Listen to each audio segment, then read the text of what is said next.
ராதிகா, நீங்கள் கூறியபடியே ஒரு 30 ஆண்டுகள் தமிழகத்தை ஆண்ட ஒரு கட்சி நேற்று முன்தினம் 3ஆக உடைந்து பிரிந்து கலகலத்த நிலையில் இருந்த சூழ்நிலையில் 2 நாட்களாக அடுத்தடுத்த திருப்பங்கள்.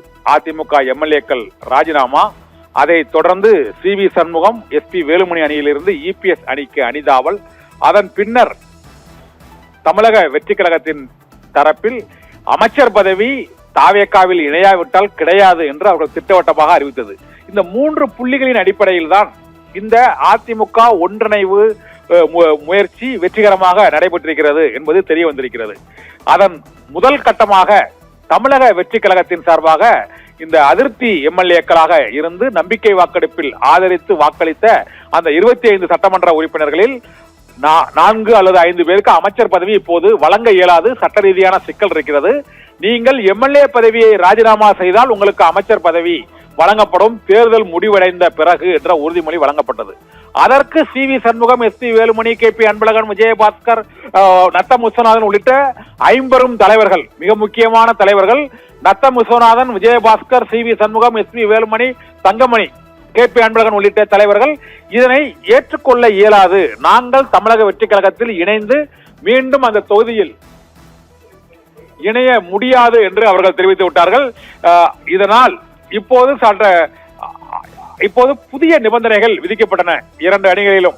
இந்த சூழ்நிலையில் இப்போது பாலகிருஷ்ண ரெட்டி செய்தியாளர்களுக்கு பெரியக்கூடிய அந்த காட்சிகளை இப்போது நாம் பார்க்கலாம். OS மணியன் செய்தியாளர்கள் இருக்கக்கூடிய அந்த காட்சியை பார்க்கலாம்.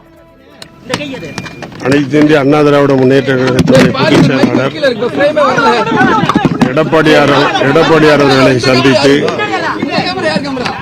கடிதம் கொடுத்திருக்கிறார். அந்த கடிதத்தின் நகலை பேரவைத் தலைவருக்கு கொடுப்பதற்காக வந்தோம். பேரவைத் தலைவர் இல்லாததால் பேரவை செயலாளரிடத்திலே கொடுத்திருக்கிறோம். மத்தவங்க நத்தம் மத்தவங்க வந்திருக்காங்க, அவங்க எப்ப வருவாங்க? நான் பார்க்கல. குதிரை பேரம் வந்து எதுவுமே நடக்கலன்னு சொல்லிட்டு வெங்கடேசன் வந்து பேட்டி கொடுத்திருக்காருங்க. ஒரு மாற்றத்துக்காக மக்கள் வாக்களித்திருக்காங்க அப்படின்ற மாதிரி சொல்லியிருக்காங்க.